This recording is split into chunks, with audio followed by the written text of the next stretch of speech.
Olá, meu querido irmão, minha querida irmã, tudo bem com você? Que a graça e a paz do nosso Senhor Jesus Cristo possa dominar e reinar sobre a sua vida. Bom, mês passado, em março, era para ter sido realizado o nosso primeiro encontro do 2 em 1 Casais da Igreja Presbiteriana de Brasília, não é verdade? Mas devido a essas questões pandêmicas e de isolamento social, não foi possível a gente realizar esse nosso primeiro encontro. Todavia, estou aqui gravando esse vídeo para de alguma forma podermos nos reunirmos, mesmo que virtualmente ou através de um vídeo, refletir um pouco a partir da palavra do Senhor sobre o casamento. E neste dia, aqui de manhã, eu estou fazendo a gravação de manhã, mas para você aí, sábado à noite, eu quero refletir com os irmãos num texto bíblico muito conhecido, escrito por Salomão, um dos reis de Israel, que está lá no livro de Eclesiastes. Abra comigo. Eclesiastes, capítulo 4. Eclesiastes, capítulo 4, do verso 9 ao verso de número 12. Acompanhe comigo a leitura da palavra do Senhor. Melhor é serem dois do que um, porque tem melhor paga do seu trabalho. Porque se caírem, um levanta o companheiro. Ai, porém, do que estiver só, pois, caindo, não haverá quem o levante. Também, verso 11, se dois dormirem juntos, eles se aquentarão, mas um só como se aquentará? Se alguém quiser prevalecer contra um, os dois lhe resistirão. O cordão de 3 dobras não se rebenta com facilidade. Vamos fazer oração? Uma oração? Feche seus olhos, curve a sua cabeça e vamos colocar o nosso coração diante de Jesus. Pai, obrigado por esse tempo, mesmo que através de um vídeo. A minha oração é para que a Tua palavra e somente a palavra do Senhor fale aos nossos corações nessa noite de sábado, que junto como um grupo de casais da Igreja Presbiteriana de Brasília possamos ser alimentados pela Tua doce, santa e sábia Escritura, Pai. Que o Senhor tenha misericórdia das nossas vidas, que o Senhor visite os nossos corações, que o Senhor visite cada relacionamento conjugal, cada casamento, cada relação matrimonial, que o Senhor visite o coração dos meus irmãos, como homens, como sacerdote do seu lar, que o Senhor visite cada coração das minhas irmãs, o coração das minhas irmãs, auxiliadoras do lar, auxiliadoras da missão que o homem recebeu do Senhor, Pai. Visita cada vida, visita cada lar, visita cada relação, cada casamento. Para a honra e glória do Teu nome, Deus, é que nós oramos e colocamos as nossas vidas diante do Senhor. Amém. Eclesiastes capítulo 4, do verso 9 ao verso 12, é um texto clássico para se falar sobre companheirismo, sobre companhia.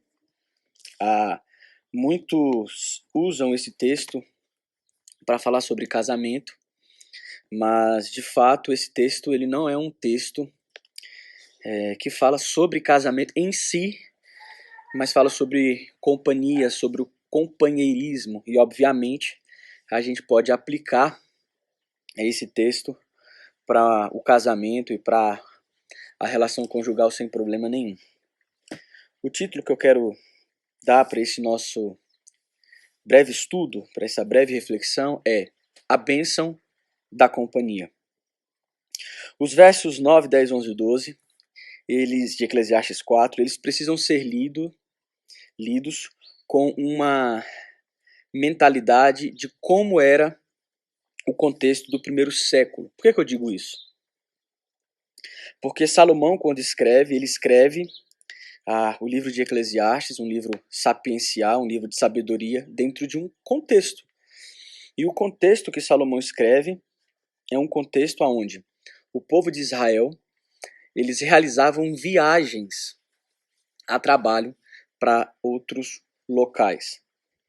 Então, quando Salomão, no verso 9, começa nos dizendo: melhor é serem dois do que um, porque tem melhor paga do seu trabalho, Salomão está querendo mostrar para mim, para você, que na perspectiva do trabalho, da labuta, é melhor ser dois do que um. É mais fácil você realizar tarefas complexas em dupla do que de forma solitária.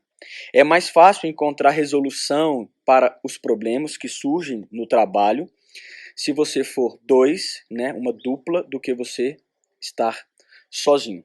Então, o pano de fundo para esse texto era as viagens que os homens do povo de Israel, eles realizavam como homens e como trabalhadores, né? E os versos 10, 11 e 12 são ilustrações que Salomão traz desse pano de fundo da perspectiva do homem viajando a trabalho. No verso 10, por exemplo, ele vai dizer: porque se caírem, um levanta o outro, o companheiro levanta o outro. Porém, ai daquele que estiver sozinho, porque se ele cair, quem o vai ajudar a levantar? Quem vai o reerguer? Não é verdade? Naquele contexto, as pessoas, os homens, eles viajavam por estradas, não eram asfaltadas, né? Eram estradas com buracos, eram estradas com fossas, eram estradas onde eles poderiam facilmente tropeçar e se acidentar. Então Salomão está dizendo: olha, é melhor você viajar a trabalho acompanhado do que você ir sozinho, porque se você for sozinho e você cair numa fossa, num buraco, quem vai te levantar? Quem vai te erguer? No verso 11, ele vai trazer a perspectiva do sono. Ele vai dizer: também se dois dormirem juntos, eles se aquentarão, mas um só, como se aquentará? Ou seja, naquele contexto do Antigo Testamento, eu falei primeiro século, né? Não é primeiro século, obviamente. Nós estamos no contexto aqui do Antigo Testamento. E nesse contexto, quando eles viajavam a trabalho, eles passavam noites, dias e noites na estrada. Então, o que eles faziam? Eles, quando viajavam em dupla, trio, em grupo, os homens eles dormiam juntos para se aquecer da noite fria. Agora, como um só se aquentará, é que Salomão está dizendo no verso 11. Como se você estiver viajando sozinho, de forma solitária, como você vai se esquentar? Como você vai se aquecer? E todo aquele que viajava sozinho, ele levava um número maior de bagagens, um número maior de cobertas. Isso causava um problema. Por que causava um problema? Porque havia muitos assaltos nas estradas. Havia muitos ladrões que ficavam na espreita, que ficavam de tocaia. Então no verso 12 ele está dizendo: se alguém quiser prevalecer contra um, os dois lhe resistirão. O cordão de 3 dobras não se rebenta com facilidade. O que Salomão está querendo nos ensinar? Salomão está querendo nos ensinar que quando o homem viajava sozinho, a possibilidade dele ser assaltado era maior. Agora, quando ele ia em dupla, trio ou grupo, a probabilidade de um assaltante abordar esse grupo era infinitamente menor, porque se ele tivesse em dupla, trio ou em grupo, era muito mais fácil essa dupla, trio ou grupo resistir ao intento do assaltante, não é verdade? Então Salomão, o que ele está nos falando aqui nesse texto? Ele está nos ensinando sobre a perspectiva da bênção da companhia. E aqui eu quero trazer uma aplicação para nós. Pastor, nós estamos vivendo um tempo de isolamento social e o Senhor vem falar de companhia?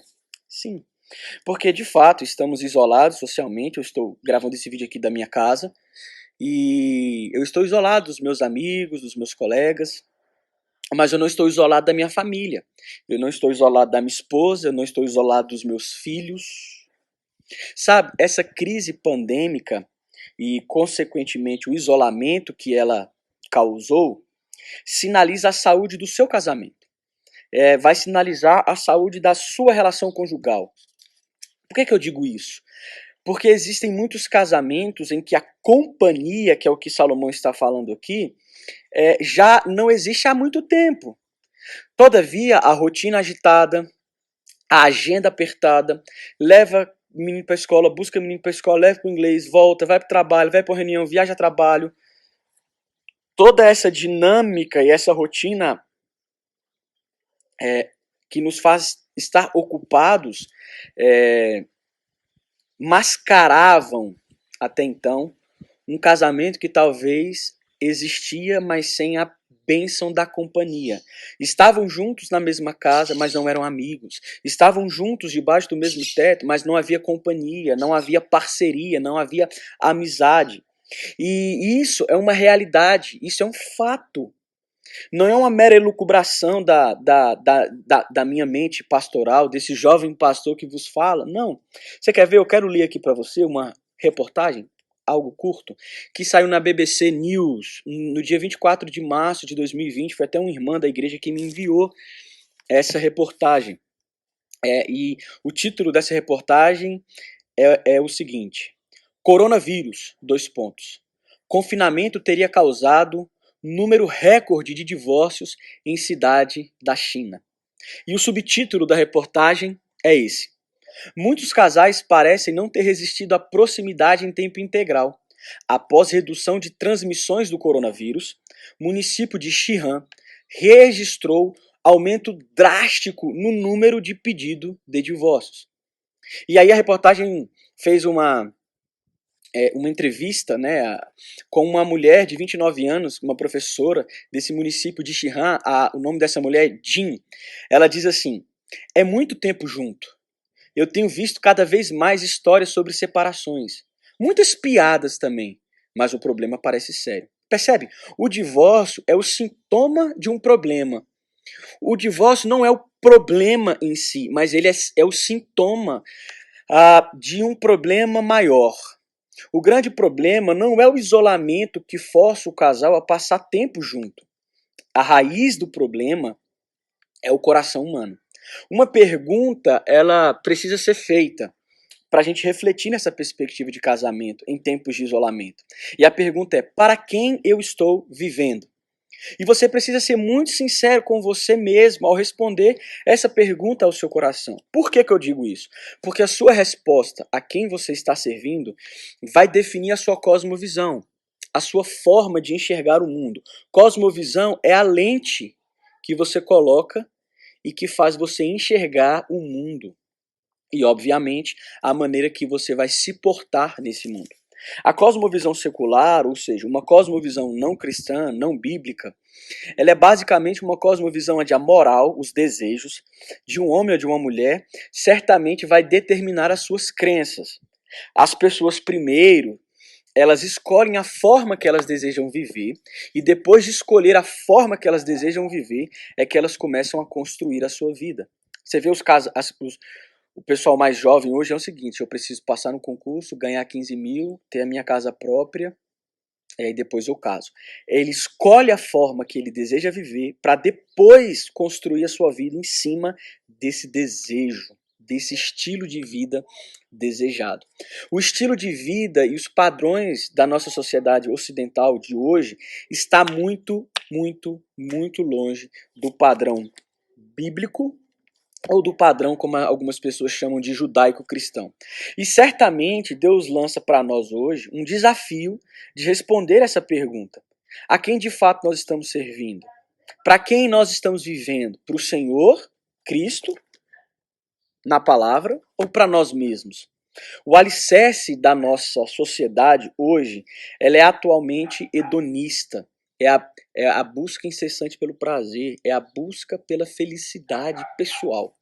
E assim, em cima desse pressuposto de prazer, de busca pela felicidade, as pessoas estão construindo suas vidas. Eu quero ler um trecho, deixa eu puxar o meu computador para cá. Eu quero ler um trecho de Craig Hill, de um livro dele chamado Casamento, Contrato ou Aliança, um livreto fino, antigo, de 1992.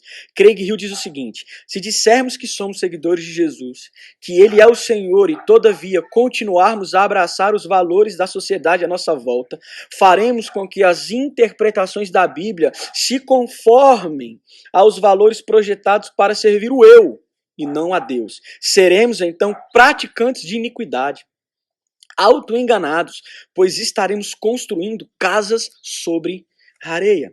E isso é um problema, ainda mais em contexto de isolamento. Por quê? Porque é impossível viver apenas para mim num contexto de isolamento. Porque existem outros, a minha esposa, os meus filhos, ao meu redor, todo tempo, a toda hora.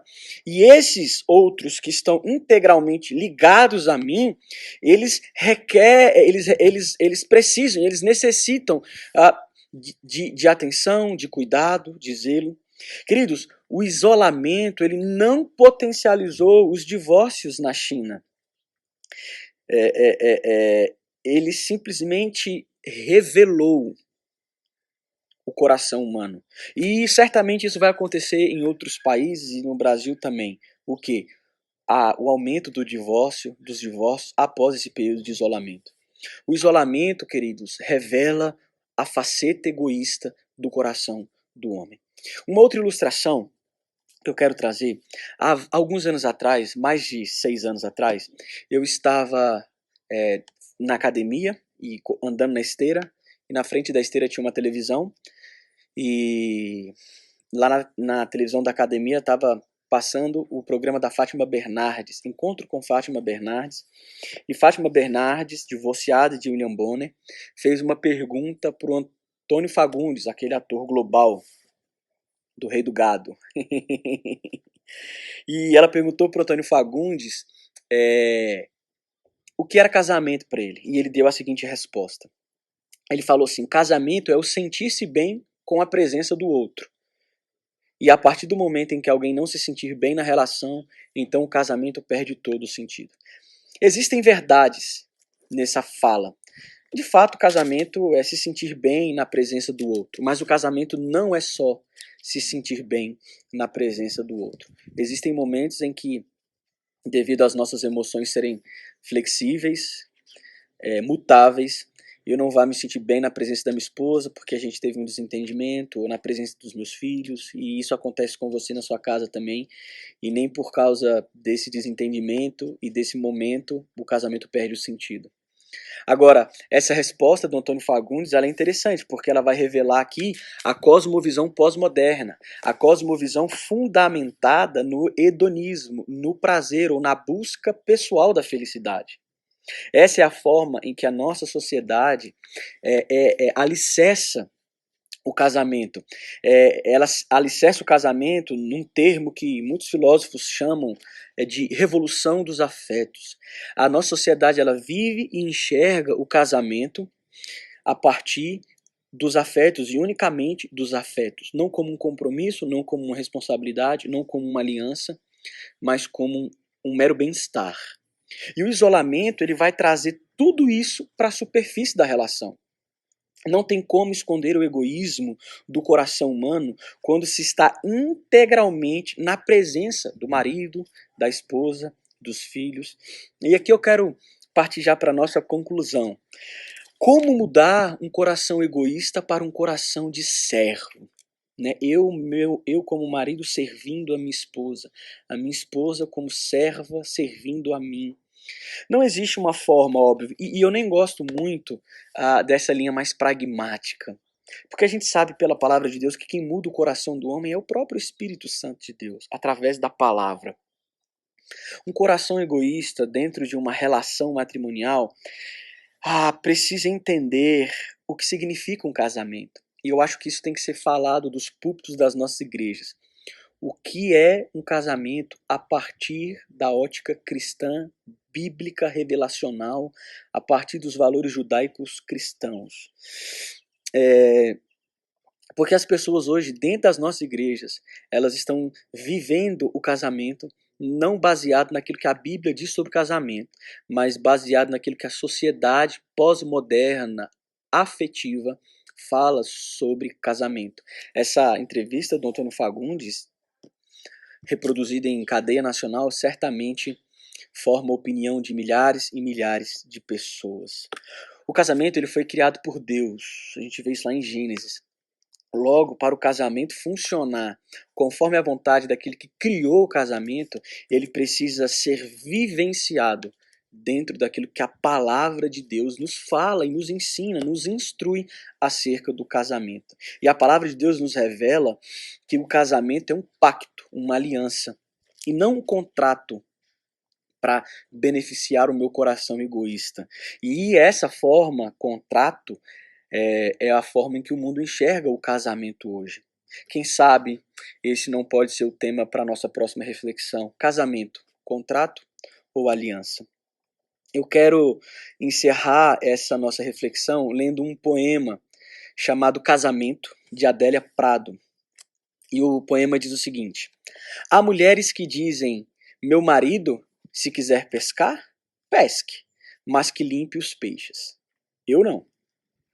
A qualquer hora da noite me levanto, ajudo a escamar, abrir, retalhar e salgar.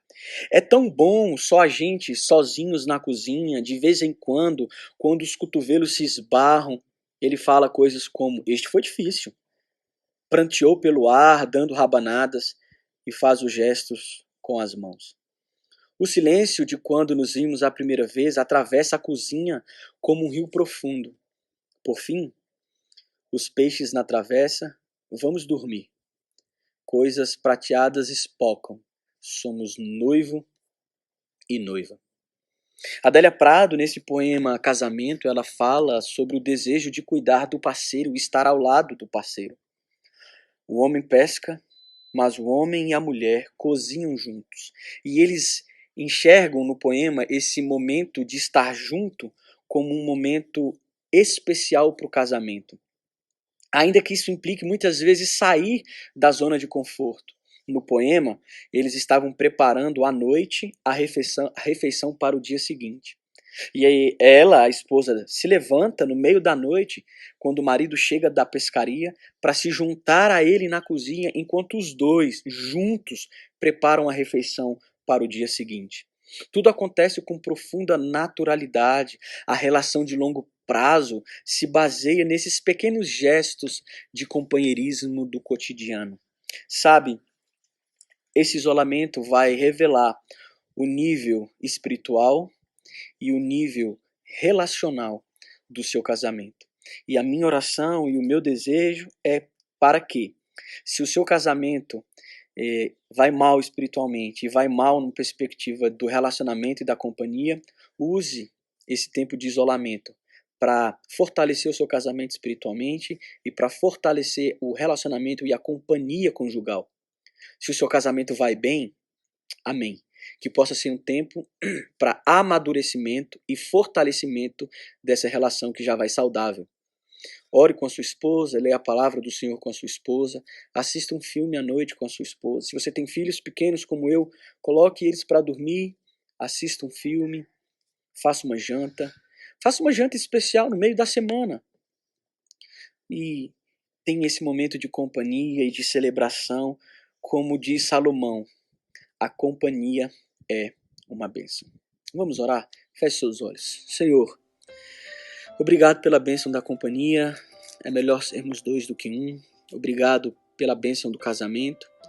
Obrigado porque o Senhor nos uniu em matrimônio com os nossos cônjuges e que eu possa ser um marido melhor para minha esposa. Que nesse tempo de isolamento, Efésios 5, faça sentido e seja uma verdade na minha vida, que eu me sacrifique pela mulher que o Senhor me deu e que a mulher que o Senhor me deu me ame e que isso seja uma verdade na vida e nos relacionamentos dos meus irmãos que me assistem.